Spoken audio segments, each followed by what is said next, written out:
Adaraa Waaqayyo viidiyoo kana ilaaltanii akkana biraan dabarra. Adaraa Waaqayyo namni haadha qabu. Ani haadha hin qabne hin jiru. Ani obboleettii hin qabne hin jiru. Adaraa Waaqayyo ilaaltanii na biraan darbina. Viidiyoo kana ganni biraan naagaa. Viidiyoo kana ganni biraan naagaa. Otoo lubbuun koo nan bahin na haadha qabdu. Adaraa Waaqayyo viidiyoo kana ganni biraan naagaa.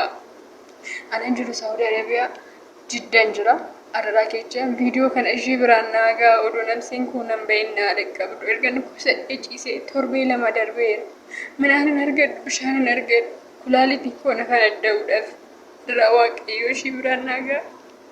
Obboleewwan kun na gargaara. Na ilaaltanii na biraan darbina. Adaraa Waaqayyo namni obboleettii qabdan hundi keechaan iyyuu namni nama taatan hundi keechaan iyyuu viidiyoo kana ilaaltanii na biraan darbina. Adaraa Waaqayyo na dhaqqaba naaf dhaabbadha obboleewwan koo. Adaraa Waaqayyo Waaqa gaditti sin malee waan qabu viidiyoo kana ishee biraan naagaa.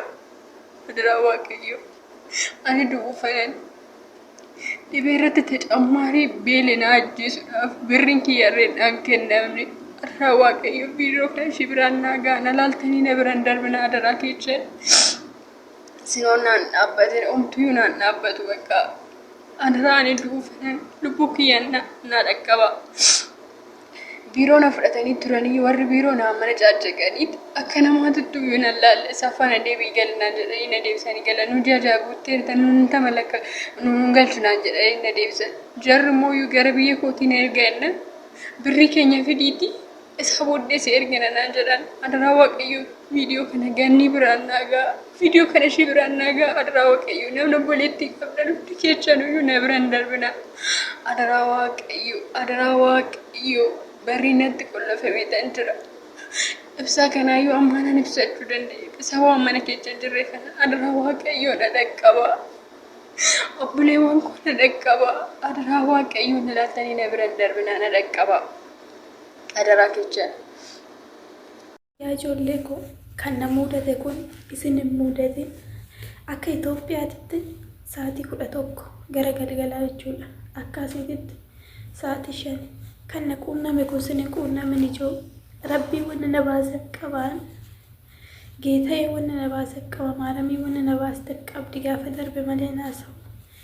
Ijoollee maaltu na mudate seetan sa'aatii ammaa tana keessatti jechuudha. Mana fincaanii tasseene. Mana fincaanii seenitan mucayyoon narratti balbalaan kwaakwaate. Nama jiran jedheen. Kaza ani bahee daqiiqa 5 caalle keessatti ani bahee ishii seente. Ishii seente maaltu ishee mudate? Wannas jedheellee isinitti dubbadhuun qabu yaa Rabbi.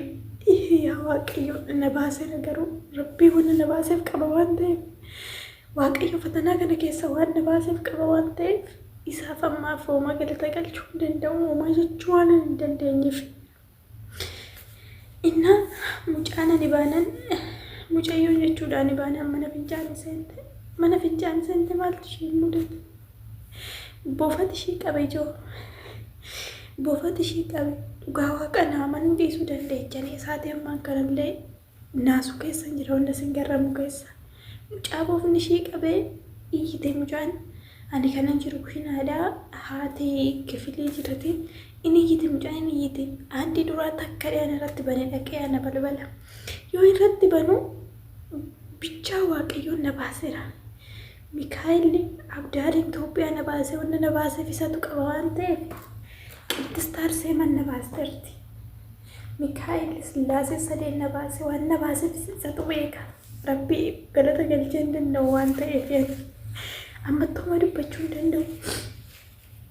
Innaa mucaan ani baay'ee natu dhaqee daddafee balbala baneen rifadheen kaadhe mucaa si fuune booftis mucayyittii qabattee isheen mucayyoon kuftee jirti achitti ishiinti mana fincaanii keessatti jechuudha. Mucaan kuftee jirti deemeen haadha waame. Abbaan immoo reefu ganaa dhufaateera jechuudha akka tasaa. Reefu ganaa mana ol dhufaatee jira mucaa isaatitti of wallaalte jechuudha of wallaalte. Kaza boficha achuma keessa deebi'ee galee mucaa mana hospitaala fuudhanii deemanii ammatti kinoonis kophaa kiyyaan jira ijoolleen homtuun jiranii faana makiina tokko wajjin deemanii yaa Waaqayyo Waaqayyo wanna oolcheef qaba. Baga si baase naan jettan malee nan darbina baga si baase naan jettan malee Rabbiin na baaseera.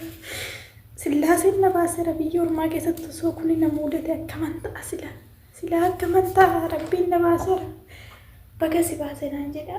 mucayyoo waa'een akka afaan ishee haa godhuufi rabbiin harka jalaa qaba toomaa jechuun danda'u ammatti. Wanni dubbadhuun qabu waan ta'eef